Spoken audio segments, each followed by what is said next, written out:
Olá, sejam bem-vindos a mais um HFC Cast, mais informações para você. E hoje vamos falar de cabelo. Como é que anda o seu cabelo? Tá crescendo? Tá ficando calvo? Não quer essa carequinha?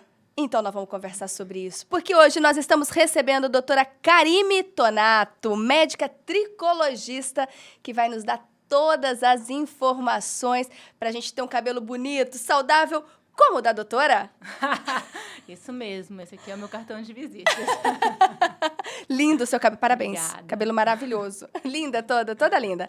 Doutora, vamos falar de cabelo. Eu sou a prova viva de cabelo, de sofrimento, de querer cabelo comprido, dificuldade. Hoje, muita gente tem dificuldade para conseguir ter um cabelo comprido, viçoso, bonito, com muito cabelo? Vou te falar que cabelo é uma coisa que mexe muito com a autoestima da pessoa, né? Como eu falei antes da gente começar, eu sou de formação radio-oncologista. Então, eu tive muita experiência com queda de cabelo, calvície, e eu via o quanto aquilo Na oncologia. incomodava aqueles pacientes com diagnóstico tão grave. E a maior preocupação era se ia perder o cabelo ou o que tinha perdido e como aquilo tinha afetado toda a parte do tratamento. E, a partir daí, eu comecei a estudar e eu vi como isso é frequente. Então, assim, só eu chegar em qualquer lugar e falar, sou tricologista, já tem alguma queixa. Então, hoje em dia, é sim uma preocupação muito frequente a questão do cabelo, da saúde capilar e até da calvície, que incomoda tanto homens quanto mulheres. Que a gente fala, o homem não tem tanta vaidade, mas quando chega no cabelo, Tem aí também. é outro nível. E ela entrou no estúdio, todos fizeram alguma pergunta, né? Eu tô ficando Exatamente. calvo, o meu cabelo tá muito ralo, eu vou ficar careca. É assim, não tem jeito, né? Exatamente. É o medo, a preocupação, porque tem muito a ver com a autoestima, né? Sim. E aí, a doutora foi fazer tricologia por conta das pacientes de oncologia, que Isso. tinham medo de... Que tem, né? Na verdade, essa questão, uma das maiores preocupações é o cabelo. Sem dúvida. Tem vários estudos que saíram que a alopecia induzida pela quimioterapia, ela afeta 65% dos pacientes que vão ser submetidos ao tratamento oncológico. E 8% desses pacientes, eles consideram não fazer o tratamento por conta da queda do cabelo. E aí você vê, como que eu não vou tratar um câncer por causa do cabelo? A pessoa vai falar assim, mas é só cabelo, depois cresce. Mas não é. Afeta totalmente a percepção de si e como a paciente vai encarar aquele momento. E, a partir daí, eu comecei a me aprofundar nisso. E o que eu achei mais interessante é que a maioria das calvícies, elas têm solução. Soluções clínicas, soluções cirúrgicas, mas elas têm solução.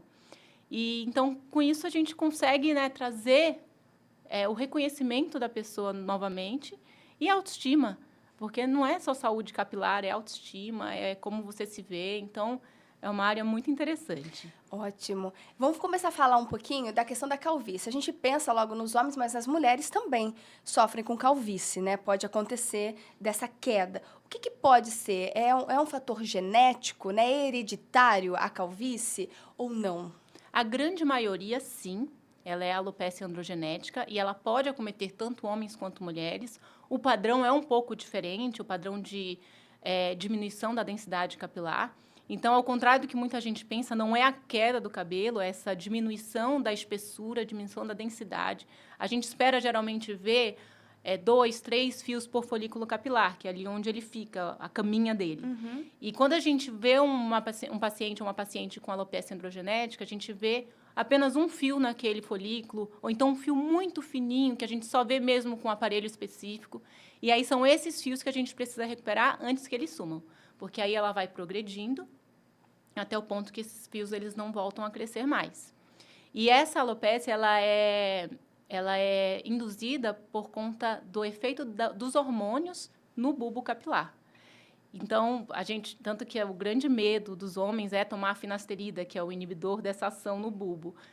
Mas a gente, às vezes, precisa lançar mão dessas medicações para inibir e ter um resultado melhor do tratamento. Então, a princípio, começa com esse tratamento e é medicamentoso também? Isso, a gente pode fazer tanto via oral quanto via tópica. E aí a gente faz também algumas aplicações ambulatoriais para ter um resultado mais duradouro, mais eficaz. Eficaz. E a mulher, além, né, da questão da calvície que pode apresentar, tem vários outros problemas que podem aparecer e aí ter a queda capilar. Eu começo dizendo pelo estresse, né? Que hoje, não só da mulher, mas do homem também, o estresse hoje é uma desculpa que a gente anda com ela no bolso, né? Não sei o quê, não, eu estou muito estressada, eu estou muito cansada, a vida está muito corrida. Isso prejudica? Prejudica. Prejudica o cabelo, prejudica a intensidade da queda. Queda todo mundo vai ter. É normal? O que é normal em queda? É o normal para cada um. É aquilo que toda vez que você penteia ou que você toma banho, ele cai. Tá. E aí, ela pode ter variações. Então, ela sempre cai tanto, mas esse mês está caindo mais. Aí a gente fala que é o eflúvio telógeno. Esse eflúvio telógeno, todo mundo vai passar por ele em algum momento. Porque o cabelo, ele tem ciclos. Então, ele tem a fase anágena, que é uma fase de crescimento. Essa fase ela vai durar, aí, dependendo de cada pessoa, uma média de 2, 3 anos. Depois, ela fica numa fase de... como se ela estivesse descansando. Ele não cresce mais, ele começa a se desprender do folículo. E atrás já está vindo um novo, que é a fase catágena. E depois dessa fase tem a telógena, que é quando ele se solta. E aí, no eflúvio, todos os fios eles começam a entrar na fase telógena e aí começa a cair um monte de uma vez só. Mas, geralmente, já tem um fio novo vindo atrás. Uhum. Isso aconteceu muito no Covid. Foi quando teve um boom dessa queda de cabelo por conta desse eflúvio telógeno. E ele pode ser desencadeado por estresse, tanto emocional quanto físico. Então, depois de uma cirurgia, depois de um resfriado, depois de alguma virose, aí, geralmente, ele vai acontecer 2, 3 meses depois. Então, chega no consultório a paciente, nossa, meu cabelo começou a cair, está despencando da minha cabeça. Aí você vai falar, teve algum resfriado, você teve alguma virose, alguma coisa nos últimos tempos? Eu tive um resfriado em setembro. Aí você faz as contas, dá certinho. Fala, não, eflúvio telógeno. Geralmente é autolimitado, mas dependendo da densidade normal daquela paciente, daí ela pode ter um desconforto maior. Então, eu tenho muito cabelo, naturalmente tenho muito cabelo. Na minha gravidez, aí fica aquele cabelo lindo, maravilhoso, efeito dos hormônios, não cai nada. Quando a gente começa a amamentar, aí começa a cair. E caía muito. Eu falava, gente, se eu tivesse pouco cabelo, eu ia estar desesperada. Porque realmente cai de tufo.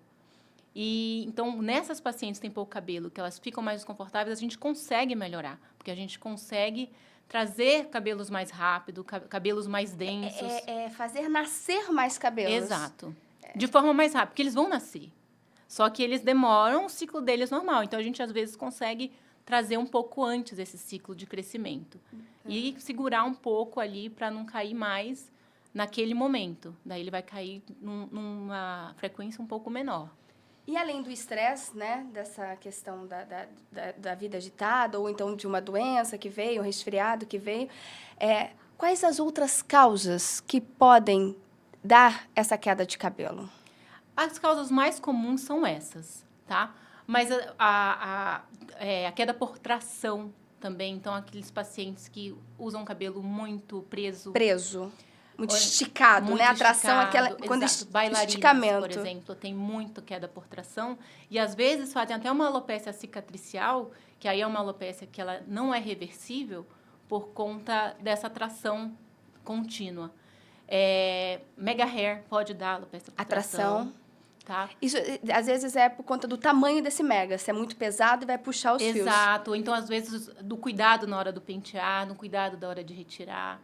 Então, às vezes, alguns megas que são trançados, eles acabam sendo menos traumáticos do que aqueles que são amarradinhos. Uhum. Mas pode ter queda por tração nessas situações. Também pode acontecer. Uhum.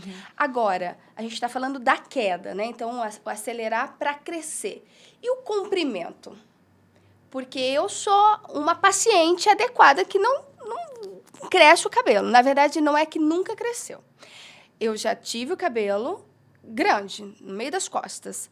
Depois, eu tive essa queda de olhar no chão do banheiro e falar assim, meu Deus, eu tô doente? Porque tá caindo muito o cabelo. Uhum. E aí você vai, faz os exames, porque tem exame de sangue para saber como é que tá a vitamina, aquela coisa toda.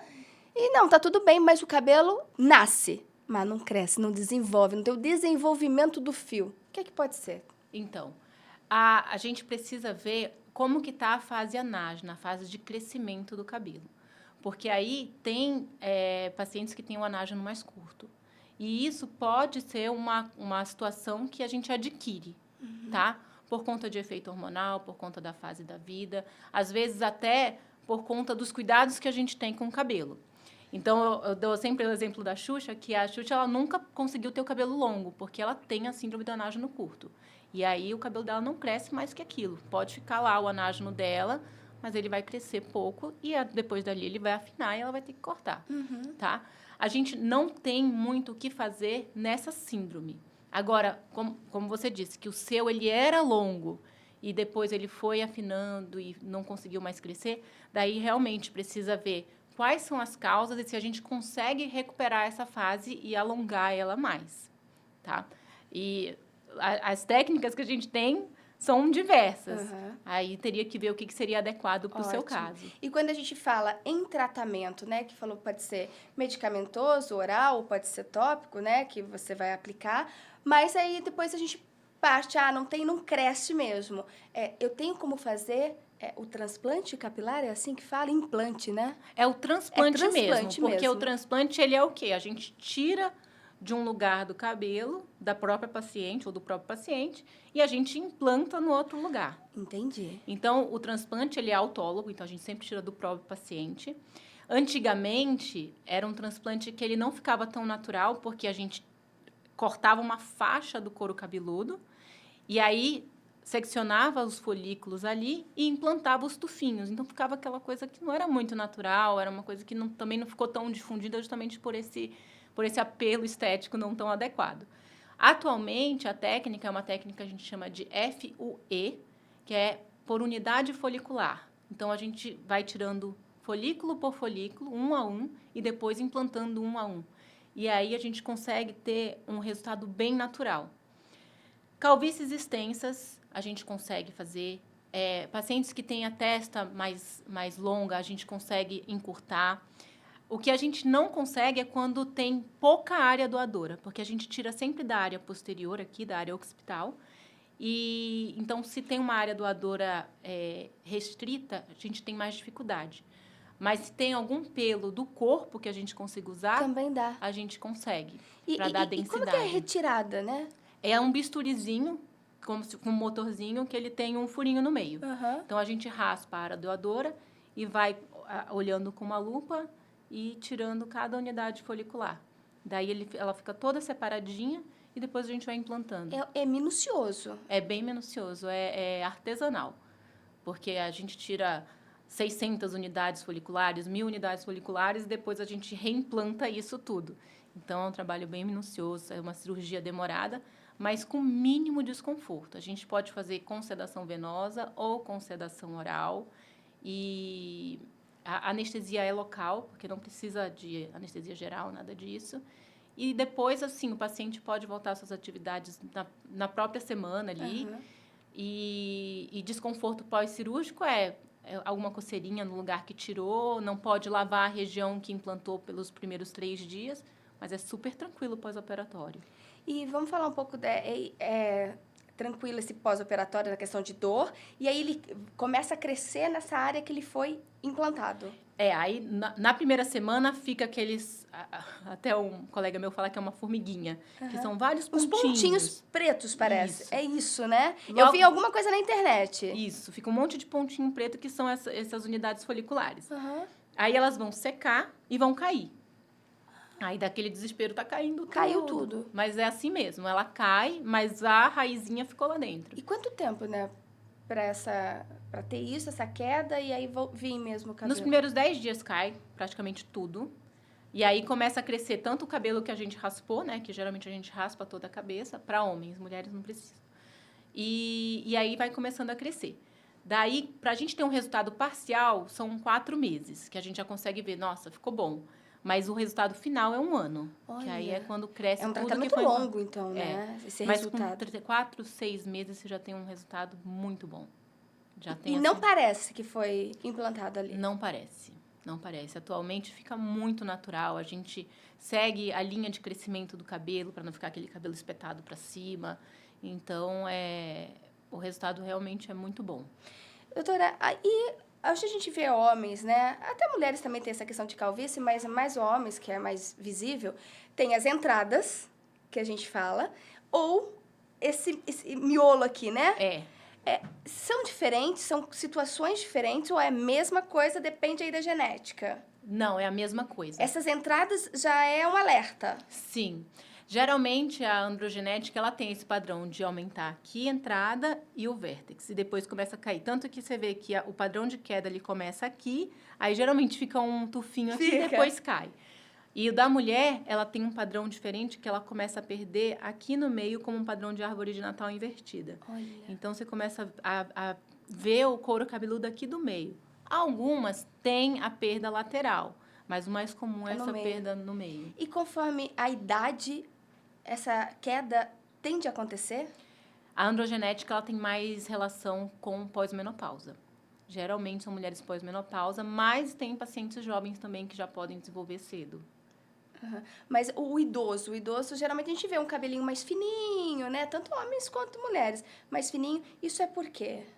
Isso daí é da idade mesmo, é o envelhecimento do cabelo, a oxidação, mas a gente também consegue melhorar isso no idoso, tá? A gente consegue dar alguns antioxidantes por via oral e aí segurar mais esse cabelo. Segurar mais para não ficar calva aí, não ficar sem o cabelo.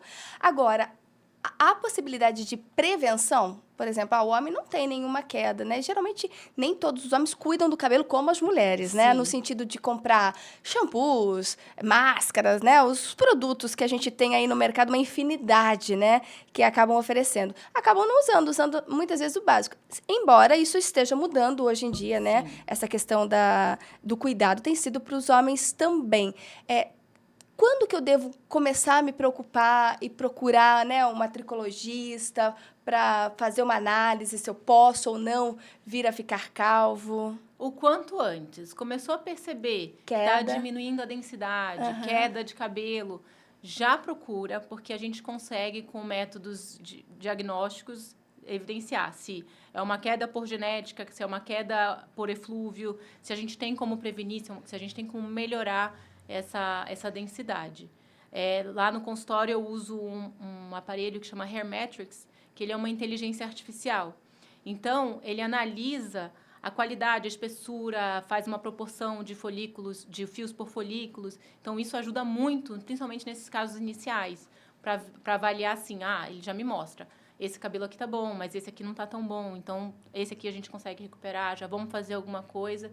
E aí o tratamento, ele é um tratamento longo. Quem tem androgenética nunca pode parar de tratar, esse é o chato. Mas a gente recupera muito. Então, eles veem o resultado, então eles ficam animados e voltam.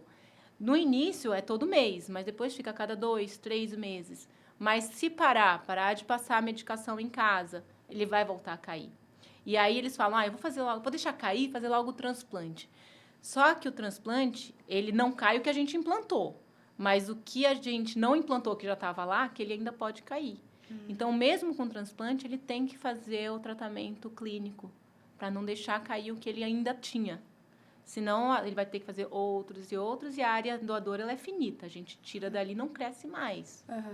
E antes de chegar no transplante, tem algum tipo de procedimento que use agulha, esse tipo, para tentar evoluir esse crescimento de cabelo?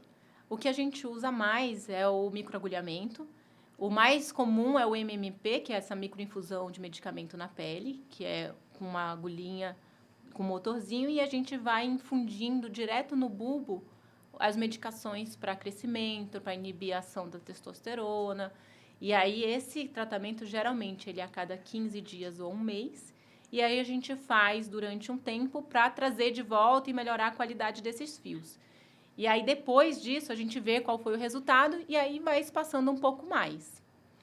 Então, esse microagulhamento é um tipo de tratamento também. Isso. Que pode surtir o efeito no sentido de crescimento mesmo. Sim, ele de nascer, é o mais né, esses cabelos que tem. É o microagulhamento. Daí a gente usa também LEDs, lasers, que também eles auxiliam. Como o tratamento isolado, eles não são tão adequados, mas como adjuvantes ali, do tratamento do microagulhamento, eles são muito eficazes. Eu já fiz um tratamento para crescimento de cabelo, mas eu não vou saber lembrar o nome, que era a retirada do meu sangue.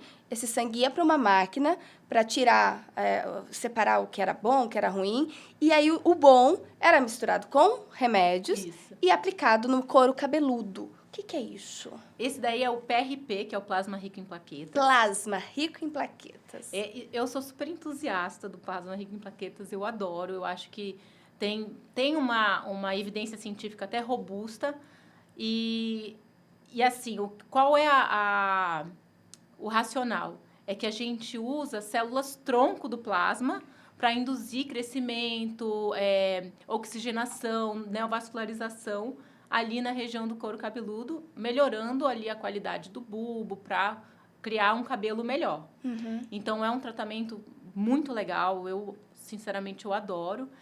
Não é todo lugar que faz, tem alguns pormenores aí de liberação, tudo, mas é um tratamento muito legal. E é um efeito mais rápido, assim, a gente consegue ver um resultado? Sim, ele em conjunto com a medicação. Sozinho, também ele não é tão eficaz, mas quando você associa os dois, a gente tem efeitos mais rápidos. E geralmente se usa isso tanto para homens quanto para mulheres? Sim, para os dois. No caso da calvície também Uhum. é utilizado. Sim. Agora tem outro, até tem uma conhecida que quando ela fica muito nervosa, estressada, sai uma espécie de umas cascas no couro cabeludo. O que é isso, doutora? Pode ser psoríase. Que chega a coçar mesmo, sabe? Então, pode ser psoríase ou pode ser uma dermatite seborreica de fundo emocional. E aí, quando é psoríase, daí é uma condição um pouquinho mais séria, porque é uma doença autoimune e tudo. A gente trata geralmente à base de corticoide. E tem a queda do cabelo nessa? Pode ter, mas não necessariamente. Ótimo. Geralmente faz essas crostas com uma base mais avermelhada. E é uma crosta que quando você arranha assim, ela sai tipo como se fosse uma cera de vela. Uhum. E a dermatite seborreica é uma caspa, só que uma caspa complicada. Então, a gente trata geralmente à base de shampoo mesmo e alguns emolientes para soltar essa casca. Isso é de fundo emocional, às vezes? Às vezes, sim. Que acaba surgindo. Exato. Já que falamos de caspas, muitas pessoas têm caspas, né? Não necessariamente essas grandes que formam, tipo, essas feridas, não. Mas as caspas, né? Do dia a dia que você balançou a cabeça, assim, vai... O que é essas caspas? Porque acontece excesso, às vezes, de produto? Pode ser. Ela pode ser resíduo de produto, pode ser ressecamento do couro cabeludo, pode ser fungo, tá? Então, uma coisa que é muito... A grande maioria sabe disso, mas acaba fazendo. Eu mesma, às vezes, faço, muito cansada, é dormir de cabelo molhado. Uhum. É um fator desencadeante de caspa, de fungo de couro cabeludo muito, muito frequente. E aí, quando a gente vê que ela tem relação com alguma coisa fúngica, a gente precisa tratar com shampoo antifúngico, fazer um tratamento para eliminar isso do couro cabeludo. Mas pode ser só uma descamação, por exemplo, a paciente faz alisamento ou tinge o cabelo, descolore, daí, nessa primeira semana pós-procedimento, tem uma descamação do couro cabeludo, uma descamação fina, que depois para. E aí não precisa nada, é mais hidratação mesmo. E esses procedimentos de beleza, que são vários hoje, né? Muda a cor, descolore. O que a gente tem que tomar cuidado quando a gente fala nisso? Aí é mais com a haste, né? Então, o principal inimigo é o secador e a chapinha que a gente ama. Mas o que eu sempre falo? Eu sou super adepta. Eu seco meu cabelo todas as vezes. Eu tenho muito cabelo, então eu preciso secar, senão eu faço caspa. E tem que usar protetor térmico. Toda vez. Não, hoje eu não vou usar. Não, tem que usar toda vez, que é o que vai defender o cabelo. Porque depois que você tem o dano térmico, não tem reversão.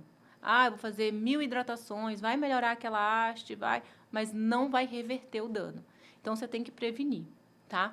E a mesma coisa com químicos. Você vai sentir que ele vai ficar mais ressecado, mas aí você vai hidratando, vai tratando desse cabelo para poder ele manter o brilho e o viço, né? Manter crescimento, evitar quebra da haste, porque fica muito, muito frágil. Uhum. Então, qualquer passada de mão, penteada, Ele já cai. ele quebra. Daí, você precisa usar os tópicos mesmo para melhorar essa qualidade. A hidratação é importante também. Muito, muito importante. Ter um ritual aí de hidratação, seja em casa ou até mesmo no salão, no profissional. E é aqueles importante. usos de leave-in, isso também ajuda bastante. Os óleozinhos. Usa bastante. Eu adoro o leave-in, tá? Então, tanto como protetor térmico, quanto para protetor de praia, quando você vai para a piscina, o leave-in, ele é aliado sempre. E até a radiação do sol, né? A exposição diária do sol, ele é importante. Então, o sol pode prejudicar. Pode. Né? O calor, no caso, secador e chapinha. Piscina, cloro, tudo isso pode trazer... Sim. Ser prejudicial para o cabelo. Isso. Agora, lavar o cabelo. Tem que lavar sempre? Todo dia? Dia sim, dia não? Tem uma regra? Não tem regra. Isso é uma dúvida super frequente. Eu tô deixando de lavar porque tá caindo muito. Não tem regra. Você tem que lavar quando o cabelo começar a ficar oleoso. Não pode deixar ele ficar oleoso. Não pode? Não pode. Por quê? Porque ele vai danificar o bulbo. Essa oleosidade, ela pode inflamar o bulbo, entupir o bulbo. Então, não pode deixar ele ficar oleoso. Então, antigamente, a gente fala assim, eu vou deixar porque a própria oleosidade... Vai hidratar. Não pode. Eu já ouvi isso. Não, isso daí não é verdade. Você vai lavar sempre que você perceber que o cabelo está começando a ficar oleoso. Então, tem gente que já sabe, eu preciso lavar todo dia porque eu sei que amanhã meu cabelo já está oleoso. Não, eu lavo dia sim, dia não e fica tudo bem. Agora, eu vou lavar uma vez por semana, aí é pouco. E aí, quanto menos você lava, menos ele cai. O cabelo, ele fica preso ali. Então, na hora que você lava, ele cai mais. Aí, elas entram em desespero. Porque toda vez que eu lavo, cai aquele monte de cabelo. Mas com que frequência você está lavando? Eu estou lavando o mínimo possível. Ele vai cair mesmo. Porque o que já tinha caído está preso. Na hora que você lava, ele sai. Que ele sai. E aí, você tem essa percepção que ele cai mais. Então, lavar, ele não vai fazer cair mais. Ele só vai tirar o que já tinha caído. E lavar é importante para massagear o couro cabeludo, até mesmo para... Eu acho que é até legal a gente explicar o como lavar, né, em casa, o cabelo. Isso. Porque às vezes a gente pega o shampoo ali, assim, e a gente nem viu se limpou o cabelo, né? Não. Vamos explicar isso, que eu acho que é importante. Porque eu sei que a gente faz isso todo dia, mas às vezes tá fazendo errado, né? Às vezes, a maioria das vezes, sim. Ainda mais na pressa, a gente só faz lavar. Isso. Então, o shampoo, ele é para limpar o couro cabeludo. Ele não é para lavar o cabelo na ponta. A gente vai aplicar ele na mão e vai aplicar no couro cabeludo e massagear todo o couro cabeludo, parte da frente, parte de trás, massagear ele inteiro. Você pode passar o shampoo 1 ou 2 vezes. Isso aí depende de cada cabelo. É pro couro cabeludo o shampoo. Isso. E aí ele vai, na hora que você enxaguar, ele vai passar pela ponta e vai lavar o resto. Mas não precisa passar shampoo na ponta, porque isso vai ressecar. Ainda mais se for um shampoo mais astringente, para cabelos oleosos, aí ele resseca tudo mesmo. E aí, já o condicionador ou a máscara, aí é do meio para a ponta. Não é no couro cabeludo. Porque aí ele deixa resíduo.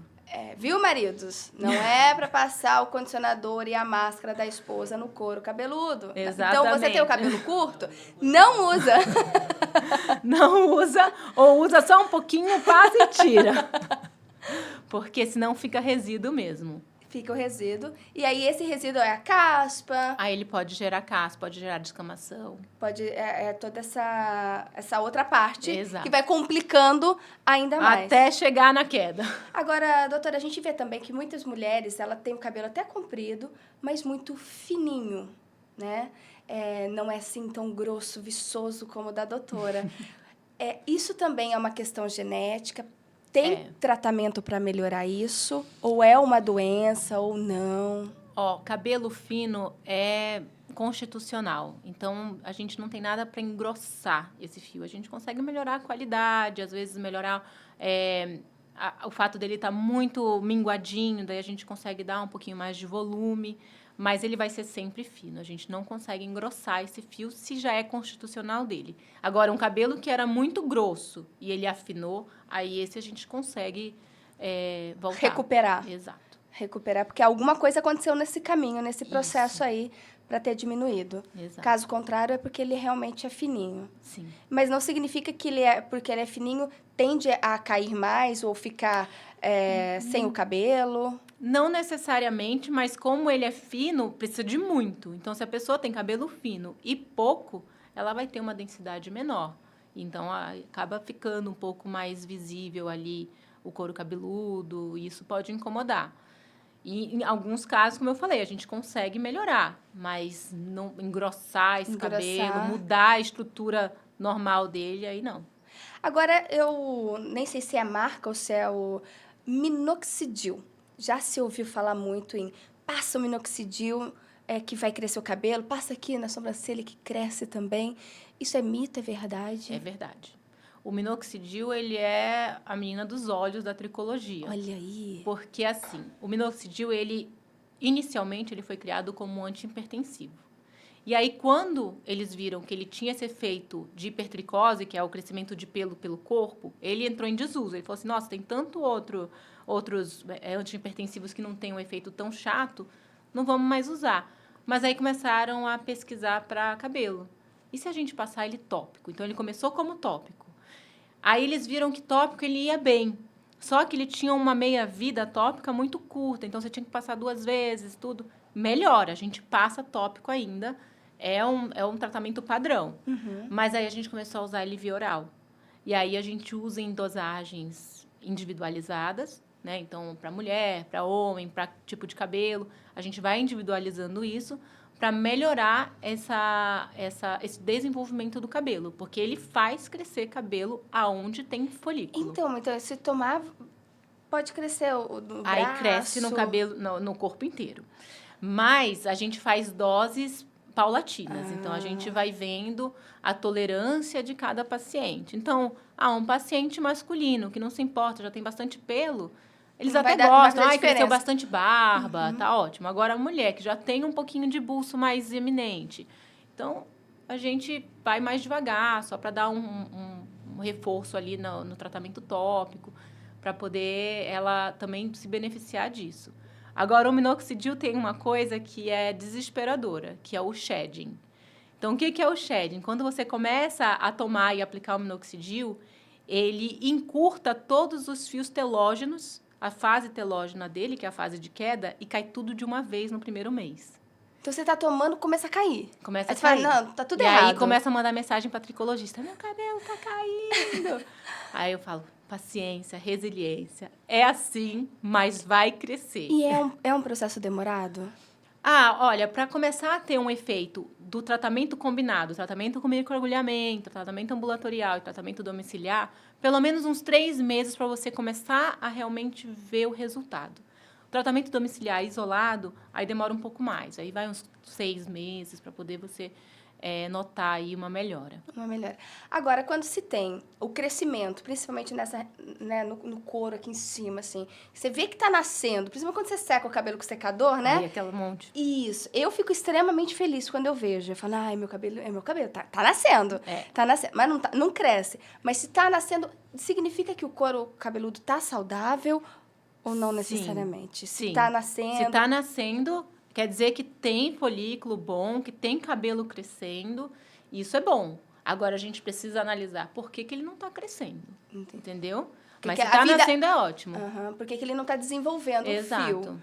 Então, tem que buscar saber, entender o porquê. Porque analisar essa haste, ver qual o motivo. Agora, além dessa calvície que as pessoas deve ser a procura maior, né, no consultório hoje, qual é a segunda maior procura, né? Motivo da maior procura? Eflúvio telógeno. Eflúvio telógeno. Eflúvio telógeno da amamentação, eflúvio telógeno por processo infeccioso, eflúvio telógeno por estresse. Que é a queda? Que é essa queda exacerbada naquele período. Uhum. E pós-Covid, então, foi assim o que mais teve. E aí, o que acontece? Tem pacientes que têm eflúvio telógeno crônico, que não é só, eu tenho em determinados momentos. Ela está o tempo inteiro caindo muito, caindo muito. E aí, eles agudizam. E aí, também, eles entram em desespero, porque começa a cair, cair, cair. E aí, eles acabam procurando o atendimento. E a gente consegue melhorar. Então, apesar de ser uma condição autolimitada, a gente dá esse conforto de, agora está parando de cair. Vou fazer alguma coisa para crescer mais rápido, para melhorar aí esse momento que está passando. Na amamentação, é muito delicado, porque a gente não pode dar tudo que a gente tem. De medicamento. Do medicamento. E elas já estão muito fragilizadas, porque geralmente é ali no 3º, 4º mês do bebê. Então, a gente também tem uma procura grande nessa fase. E aí não adianta se desesperar, né? O que a gente pode falar para essas mãezinhas? Não adianta se desesperar, é uma fase, vai melhorar e a gente tem como ajudar. Mas é preciso procurar Se essa estiver ajuda? incomodando muito, é bom procurar. Se for uma paciente que tem pouco cabelo, baixa densidade, já procura para não deixar ficar com muita falha, porque daí elas ficam muito, muito desesperadas. Se for paciente com muito cabelo, que está caindo, mas está tudo bem, espera, vai passar. Vai passar. Então, se não está incomodando, dá para Isso, segurar. dá para segurar. Caso contrário, já começa o tratamento. Já começa o tratamento. Quando pacientes com baixa densidade, eu acho ideal procurar assim que perceber, porque vai cair muito e vai desesperar. E desespera mesmo. Desespera. Quando eu vi o meu, né, que caiu demais, quando eu percebi, eu falei, tô realmente doente. É o que primeira coisa a gente pensa, né? E tem essa relação também, né? A gente vê a questão da qualidade do couro cabeludo, se está saudável ou não, mas no nosso corpo, né? Se está faltando realmente vitamina, isso tudo pode influenciar na queda do cabelo? Pode. Nutrição é fundamental para cabelo. Uma coisa que eu gosto muito de falar é que cabelo, ele é uma parte morta do nosso corpo. Então, tudo que vai para o cabelo é o que sobra. O corpo usa tudo para a gente funcionar, para o coração, para o intestino, para tudo. O que sobrar é o que vai para o cabelo. Então, se você está no limite, está usando tudo, o cabelo não vai ficar bom. Ele não vai crescer, ele vai ficar opaco, ele não vai ter saúde. Então, a gente faz bastante reposição de vitaminas, isso tudo baseado nos exames. Então, alguns exames, não tá bom, mas eu acho que a gente pode melhorar aqui, a gente pode dar um pouquinho mais aqui tá baixo, vamos focar nessa questão. Então, vitamina para cabelo é muito importante. Mas eu tomo aquela Gummy Hair. Provavelmente está fazendo alguma coisa, mas não é o milagre, sabe? Então, tem que ter discernimento. O tratamento para cabelo ele é individualizado, ele não tem uma fórmula única. E não é até amanhã começa a crescer, né? E não é amanhã que começa a crescer. E muitas vezes ele começa a cair para depois crescer. Então, tem aquele que ter susto. Sim. Tem que ter paciência, tem que ter resiliência, tem que confiar no que está sendo feito, porque os resultados são muito animadores. Isso é.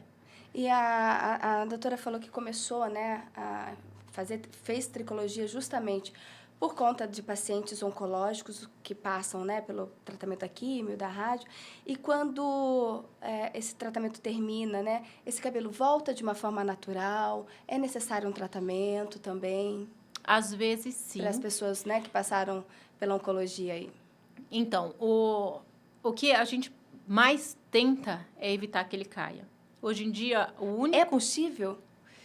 Mais ou menos. O único método hoje que realmente mostrou eficácia é o resfriamento de couro cabeludo. Então, que é uma touca térmica que resfria o couro cabeludo a temperaturas muito baixas, então é muito desconfortável. E consegue aí poupar uma média de 40% do cabelo, que já é bastante para quem vai perder tudo. E eles viram que isso realmente é eficaz, teve uma boa porcentagem de mulheres, principalmente, que tiveram um bom resultado, que preservaram aí o cabelo durante o tratamento. Mas a grande maioria, primeiro, não tem acesso a esse resfriamento, né? E acaba perdendo o cabelo totalmente. E aí, depois da químio, ele começa a crescer dentro de 3, 4 meses. Muitas delas voltam a crescer, volta um pouquinho diferente, ele tem uma tendência a voltar um pouco mais grosso, um pouco mais enrolado, às vezes até mais escuro. Então pode mudar mesmo. Uhum. Pode mudar a estrutura desse fio. E aí, tudo bem, vai crescendo. Tem paciente que volta bem mais ralo. Ele volta bem mais ralo, com falha, demora mais a crescer, e aí essas pacientes se beneficiam de tratamento.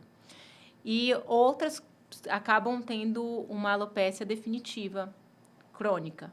É mais raro, tá? Uma porcentagem mínima, mas existe aquelas pacientes que não voltam a crescer o cabelo. Daí essas tem que avaliar caso a caso. Tem paciente que o folículo acabou morrendo mesmo, e aí tem que ir para próteses, né? Perucas, toucas. E outras não, outras a gente avalia e acaba conseguindo recuperar. Agora, o grande lance do paciente oncológico é que não é tudo que eles podem também, tá? Porque muitos deles, mesmo tendo terminado químio, rádio, eles continuam fazendo algum tratamento por alguns anos. Acompanhamento ali. E aí, a gente tem que ver qual tratamento que ele vai poder ser submetido. Porque pacientes de câncer de mama, por exemplo, elas fazem uso de hormonioterapia via oral. Então, alguns estudos mostraram que talvez a finasterida fosse influenciar nessa hormonioterapia. Mas aí estudos recentes já mostraram que não, que a finasterida não influencia. Então, tem que ter esse cuidado na hora de cuidar desses pacientes. Porque você pode estar achando que está fazendo um bem e, de repente, está afetando aí um tratamento que é tão fundamental. A doutora falou de estrutura de fio. Hoje, o que a gente muito vê é quem tem cabelo cacheado, quer alisar. Quem tem cabelo liso, quer cachear. Enfim, essa mudança da estrutura do fio, o povo tenta fazer de tudo quanto é jeito. O que a gente tem que prestar atenção nisso? O que isso pode nos prejudicar, né? Tanto, não só o fio, mas como a estrutura em si, como o couro cabeludo também. Quando a gente submete o fio a um estresse desse, a gente tem que tomar cuidado com o produto que está sendo usado. Então, a Progressiva foi um grande sucesso. Foi a Progressiva de alisar, né? De alisar. E usava o formol, tudo, deu aquele monte de problema. E o que o formol fazia? Ele plastificava o fio. Então, é como se você transformasse seu fio num Tupperware. Então, qualquer coisa ele podia quebrar, ele podia danificar.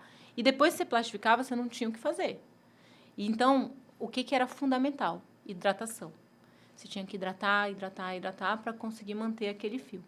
Tá? Hoje em dia, tem algumas progressivas que não usam formol, que usam outros químicos, que são menos agressivos, tá? Mas qualquer produto que você vai usar, que vai mudar a haste do cabelo, porque a estrutura a gente não muda. A estrutura lá do bulbo, ele vai sempre nascer daquele jeito. É por isso que a gente fala da transição capilar, porque Exato. ele vai voltar, Ele volta. Não tem jeito. Ainda não existe nada que mude a estrutura do fio como ele é. Mas, quando a gente muda a estrutura da haste, a gente tem que ter esse cuidado de hidratação, de cuidados com o cabelo, usar bons produtos, isso é fundamental. E para quem está nessa transição, o que a doutora diria, né? Quer voltar novamente, os cuidados, tem algum jeito de melhorar? Porque muitas mulheres dizem, é muito difícil essa transição e mexe muito com a autoestima também, né? Porque às vezes parte tá lisa, aí começa a vir o cabelo cacheado, enroladinho, e aí começa a vir a questão da baixa autoestima, enfim, a questão toda. É muito difícil, precisa de muita paciência. E aqui, eu acho que o grande lance é o big chop, né, que eles falam, que é quando eles fazem aquele corte, mesmo que fique um cabelo mais volumoso, mas dá um outro visual no cabelo. E você vê que o cabelo, quando ele vem mais saudável. E aí, quando ele começa a crescer, ele faz um cacho de transição. Ele não faz o cacho dele. Então, ele começa um cacho um pouco mais solto e aí ele vai voltando para o que ele era. Mais aberto, assim, né? A gente percebe mesmo. Aí depois... Depois que ele volta mesmo ao que ele era. Então, é paciência. É paciência. E pode procurar um tricologista para o tratamento. Sim. Para, de repente, crescer mais rápido, né? Acelerar isso de uma forma consciente. Exato.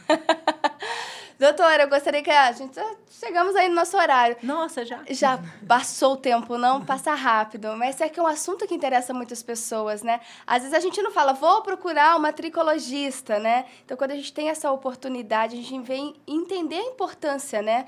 Que a tricologista tem pra gente poder ter esse couro cabeludo, ter esse cabelo saudável, bonito. E isso ajuda tanto, né? Como você mesmo, o cartão de visita é o nosso cartão de visita. O cabelo chega junto, né? Chega. Não tem jeito.